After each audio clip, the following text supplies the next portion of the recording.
ఎన్నికల ప్రచారంలో భాగంగా నెల్లూరు సిటీ 42వ డివిజన్ మన్సూర్ నగర్లో ఎంపీ అభ్యర్థి విజయసాయిరెడ్డి, ఎమ్మెల్యే అభ్యర్థి ఎండి ఖలీల్ అహ్మద్, పార్టీ జిల్లా అధ్యక్షుడు పర్వతరెడ్డి చంద్రశేఖర్ రెడ్డి, డివిజన్ కార్పొరేటర్ కరీముల్లా తదితరులతో కలిసి ప్రచారం నిర్వహించారు. ఈరోజు 42వ డివిజన్లో ఎంపీ అభ్యర్థి విజయసాయిరెడ్డి అన్న అలానే ఖలీల్ అహ్మద్ వారిద్దరితో కలిసి ఇక్కడ ప్రచారం నిర్వహించడం జరిగింది.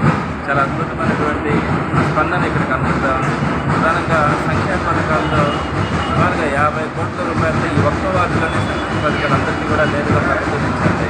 అలానే సుమారుగా 6 కోట్లతో ఇక్కడంతా కూడా సీసీ రోడ్స్ కానీ డ్రైన్స్ కానీ అన్నీ కూడా వేయడం జరిగింది. అందరూ కూడా ఒకటే చెప్తా ఉన్నారు, నారాయణ గారి దగ్గరికి మేము పోయే అవకాశం ఉండదు, కనీసం ఆయన కలిసే అవకాశం కూడా ఉండదు. అదే ఖలీల్ అహ్మద్ గారు కానీ అలానే విజయసాయిరెడ్డి అన్న కానీ వీరందరూ కూడా మాకు అందుబాటులో ఉండే వ్యక్తులు. మాకు ఏదైనా ఆపదైనా దగ్గరికి వెళ్ళి మా పనులు చేయించుకునే దానికి అవకాశం ఉంటుందని అందరూ కూడా ప్రతి ఒక్కరు కూడా ఇక్కడ సంతోషంగా రిసీవ్ చేసుకుంటూ ఉన్నారు. అలానే జగన్మోహన్ రెడ్డి గారి మీద ఒక నమ్మకం ఉంది. డబ్బులుండే వాళ్ళకి మాత్రమే టికెట్లు ఇచ్చే సంస్కృతి తెలుగుదేశం పార్టీలో చంద్రబాబు నాయుడు గారిది అయితే వైఎస్ఆర్సీపీలో నమ్ముకున్న వాళ్ళకి ప్రజల గడప గడపకి తిరిగే నాయకులకి టికెట్లు ఇచ్చే సంస్కృతి జగన్మోహన్ రెడ్డి గారిది. అలా ఎప్పుడు కూడా పేదల గురించి, పేదల సంక్షేమం గురించి, పేదల అభివృద్ధి గురించి ఆలోచించే జగన్మోహన్ రెడ్డి గారికి అండగా నిలబెడతామని ప్రతి ఒక్కరు కూడా అభిప్రాయపడుతూ ఉన్నారు. చాలా సంతోషంగా ఉంది. ఖలీల్ అహ్మద్ గారు మొదటిలో ప్రారంభం కొంచెం అందరికీ ఒక సామాన్యుడు, ఒక కొండ లాంటి వ్యక్తితో ఢీకొంటున్నాడని అభిప్రాయం ఉన్నప్పటికీ కూడా ఈరోజు చాలా సునాయాసంగా ఖలీల్ అహ్మద్ కలవబోతూ ఉన్నాడని ప్రతి ఒక్కరు చెప్తా ఉన్నారు. చాలా సంతోషంగా ఉంది. దీనివల్ల సమాజానికి మంచి జరుగుతుందని నేను మీ అందరికీ కూడా తెలియజేస్తాను. Thank you. ఈ వార్డులో 42వ వార్డులో కరీముల్లా గారు కార్పొరేటర్గా ఉన్నారు. ముస్లిం సోదరులు 85% 100కి 85 మంది ముస్లిం సోదరులు ఈ యొక్క వార్డులో నివసిస్తూ ఉన్నారు. నేను మీ అందరికీ ఒకటే విజ్ఞప్తి చేస్తా ఉన్నా, మీరందరూ కూడా ఐకమత్యంగా ఉండాలి.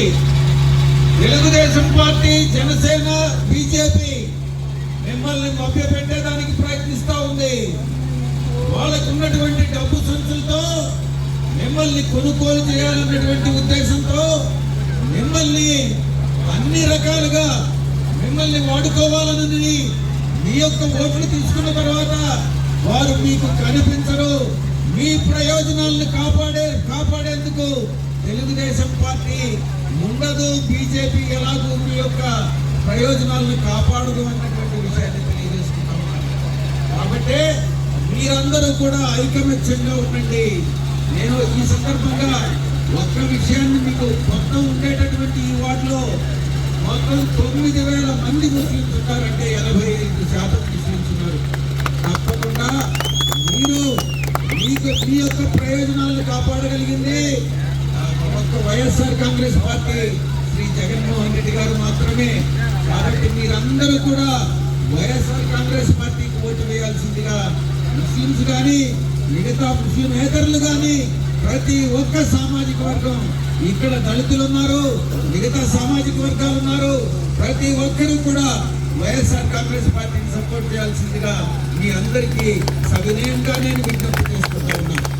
ఒక విషయం మీరు గమనించాలి, చాలా చాలా ముఖ్యమైనటువంటి ఒక స్పీచ్ని మీకు, ఒక ప్రసంగాన్ని మీకు ఈ ఫోన్ ద్వారా వినిపిస్తా. మీరే గుర్తుపెట్టుకోండి, ముస్లిం సోదరులకి ఎలా అన్యాయం జరుగుతుందో అన్నటువంటి విషయాన్ని నేను మీకు తెలియజేసుకుంటా ఉన్నా. ఒక్క నిమిషం మైక్లోనే వినిపిస్తాను, ఆ తర్వాతనే మీరు నిర్ణయం తీసుకోండి అన్నటువంటి విషయాన్ని విజ్ఞప్తి చేస్తా ఉన్నాను. ఒక్క నిమిషం.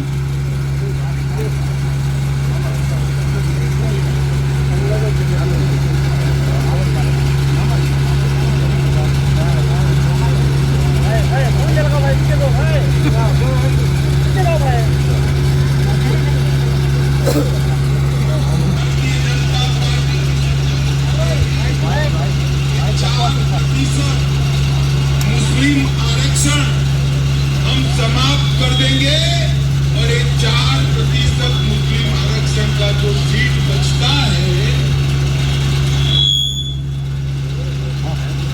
విన్నారు కదా, విన్నారా లేదా, అర్థమైందా లేదా? ఇప్పుడు చెప్పండి, ఇంతవరకు స్వాతంత్రం వచ్చిన దగ్గర నుంచి ఇప్పటి వరకు కూడా ఈ యొక్క నెల్లూరు సిటీలో మీకు అవకాశం రాలేదు. మొట్టమొదటిసారిగా మీకు అవకాశం వచ్చింది. ఒక సాధారణమైనటువంటి వ్యక్తిని, ముస్లిం సోదరుని ఇక్కడ వైఎస్ఆర్ కాంగ్రెస్ పార్టీ అభ్యర్థిగా నిలబెట్టింది. ఈ అవకాశం వచ్చిన అవకాశాన్ని మీరు పోగొట్టుకుంటారా అని ప్రశ్నిస్తా ఉన్నారు. మీరందరూ కూడా ఐకమత్యంగా ఏకం కండి. మీకు స్వర్గీయ రాజశేఖర రెడ్డి గారు ఇచ్చినటువంటి 4% రిజర్వేషన్ ని మీరు అలాగే కంటిన్యూ చేసుకోవాలనంటే మీలో ఒకటిగా ఉన్నటువంటి మీ యొక్క ఖలీల్ భాయ్ని గెలిపించుకోవాల్సినటువంటి ఆవశ్యకత ఉంది అన్నటువంటి విషయాన్ని నేను తెలియజేసుకుంటా ఉన్నా. మీకు ఏదైనా కోపం ఉన్నా లేకుంటే మీకు కొంత భిన్నాభిప్రాయాలున్నా ఆ అభిప్రాయ భేదాలన్నింటినీ కూడా పక్కన పెట్టి మీరందరూ కూడా ఏకం కండి. మన ఖలీల్ భాయ్ని గెలిపించుకోండి. ఎందుకంటే ఒక్క వైఎస్ఆర్ కాంగ్రెస్ పార్టీ మాత్రమే మీకు న్యాయం చేయగలదు. మీరు ఎక్కడా కూడా ధనవంతులు, పెత్తందారులు కొన్ని లక్షల కోట్ల రూపాయలు తీసుకొచ్చి కుమ్మరిస్తూ ఉన్నారు. అందరినీ కొనుగోలు చేసేటటువంటి ప్రయత్నం చేస్తున్నారు. మీకు పెత్తందారులు కావాలన్నా, మీ యొక్క ప్రయోజనాలు కాపాడేటటువంటి వైఎస్ఆర్ కాంగ్రెస్ పార్టీ కావాలన్నా అన్నటువంటిది మీరే డిసైడ్ చేసుకోవాలి. కాబట్టి అందరికీ కూడా నేను విజ్ఞప్తి చేస్తా ఉన్నా, సోదరీమణులందరికీ కూడా ముఖ్యంగా ఒక్క వైఎస్ఆర్ కాంగ్రెస్ పార్టీ జగన్మోహన్ రెడ్డి గారే న్యాయం చేయగలరు. ఇంకొక విషయం కూడా చెప్పదలుచుకున్నా. నేను నేరుగా సూటిగా ఒకటే ప్రశ్నిస్తా ఉన్నా. యూనిఫామ్ సివిల్ కోడ్ రాబోతా ఉంది. మీరు తెలుగుదేశం పార్టీ అభ్యర్థి నారాయణని ప్రశ్నించండి. యూనిఫామ్ సివిల్ కోడ్ ని ఏదైతే కేంద్ర ప్రభుత్వం ప్రవేశపెడతా ఉందో Narayana party, Janasena party, BJP కూటమిగా ఏర్పడి ఆ బిల్లుని సమర్థిస్తారా అని నారాయణని ప్రశ్నించండి. ఆ బిల్లును సమర్థిస్తే మీ ప్రయోజనాలకు ఎవరు కూడా కాపాడలేరు, మిమ్మల్ని ఎవరు కూడా రక్షించలేరు. ఒక్క వైఎస్ఆర్ కాంగ్రెస్ పార్టీ. నేను సభాముఖంగా చెప్తా ఉన్నా, యూనిఫామ్ సివిల్ కోడ్ అన్నటువంటిది అందరి ఏకాభిప్రాయం రావాలి. మీ యొక్క మత పెద్దలు అందరూ కూడా అన్ని మతాల వారు దాన్ని ఆమోదం చేయాలి. లేకుంటే వైఎస్ఆర్ కాంగ్రెస్ పార్టీ దాన్ని సమర్థించదు అని నేను సభాముఖంగా తెలియజేసుకుంటా ఉన్నా. కాబట్టి మీ యొక్క ప్రయోజనాలు కాపాడగలిగింది ఒక్క వైఎస్ఆర్ కాంగ్రెస్ పార్టీ మాత్రమే. మీరు తెలుగుదేశం పార్టీ అభ్యర్థి వస్తే మీరు నేరుగా ప్రశ్నించండి. ఆయన సమాధానం చెప్పలేకపోతే మీరు బుద్ధి చెప్పండి అన్నటువంటి విషయాన్ని మీకు తెలియజేస్తూ, సమయాభావం వల్ల నేను కత్తుకూరు వెళ్లాల్సింది. ఈ యొక్క ప్రోగ్రాం ఇలాగే కంటిన్యూ అవుతుంది. మీ యొక్క ఆశీస్సులు కోరుతూ ఒక ఎంపీ అభ్యర్థిగా ఎల్లవేళలా ఎప్పుడు మీరు పిలిచినా మీరు మీ సమస్యలకి పరిష్కారం కోసం ఎంపీ అభ్యర్థిగా నేను, ఎమ్మెల్యే అభ్యర్థిగా ఖలీల్ భాయ్ ఎప్పుడు కూడా మీతో ఉంటామనని, మీ సమస్యలను పరిష్కరిస్తామనని, మీ యొక్క ప్రయోజనం వాళ్ళు చేసే వ్యాపారాలు అన్నీ కూడా ఎక్కడున్నాయో కూడా వాళ్ళకే తెలియనటువంటి పరిస్థితి.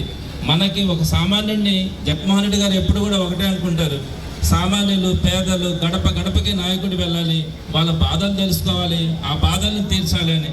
ఈ క్రమంలోనే మనకి ఖలీల్ అహ్మద్ గారు ఒక సామాన్యుడిని జగన్మోహన్ రెడ్డి గారు ఎమ్మెల్యే క్యాండిడేట్గా ఇచ్చారు. దీన్ని ఓర్చుకోలేక కొంతమంది పార్టీని మాది కూడా వెళ్ళిపోయారు.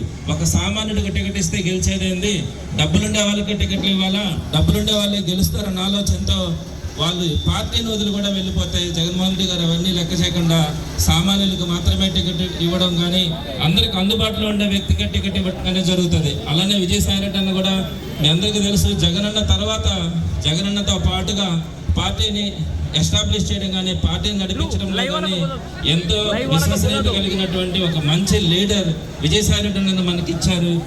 ఖలీల్ అహ్మద్ సామాన్యుడు, విజయసాయి రెడ్డి అన్న ఒక మంచి లీడర్. వాళ్ళ కాంబినేషన్లో మనం ఎంతైనా కూడా అభివృద్ధి చేసుకోవచ్చు. మీరందరూ కూడా గమనించండి, ఎక్కడికో వెళ్ళి వాళ్ళ గేట్ల దగ్గర మనము కాపలా కాసేలాగా మనం వాళ్ళ దగ్గరికి పోయే అవకాశం లేదు. మన పనులు మన బాధలు వాళ్ళకి తెలియవు, చెప్పినా అర్థం కావు. అటువంటి వాళ్ళకంటే కూడా జగన్మోహన్ రెడ్డి గారి నాయకత్వంలో మంచి వ్యక్తుల్ని మీరు అందరూ కనుక గెలిపించుకుంటే మనకి మన ప్రాంతానికి అంతా కూడా మంచి జరుగుతుందని మీ అందరికీ కూడా సవినయంగా తెలియదు. చంద్రబాబు గారు ఏ రోజుగా కూడా ఆయన చెప్పిన మాట మీద నిలబడ్డా. మీకు అది చేస్తాం ఇది చేస్తాం, ముఖ్యంగా మహిళలందరినీ కూడా, పొదుపు లక్ష్మి మహిళలందరినీ కూడా 30,000 కోట్ల రూపాయల రుణాలన్నీ తీరుస్తానని చెప్పి ఆ రోజు అధికారంలోకి వచ్చి మిమ్మల్ని నిట్ట నిలువున ముంచివేసిన వాడు చంద్రబాబు నాయుడు అయితే, మరి జగన్మోహన్ రెడ్డి గారు ఆయన గత ఎన్నికల్లో వచ్చినప్పుడు ఏదైతే మీరు రుణాలు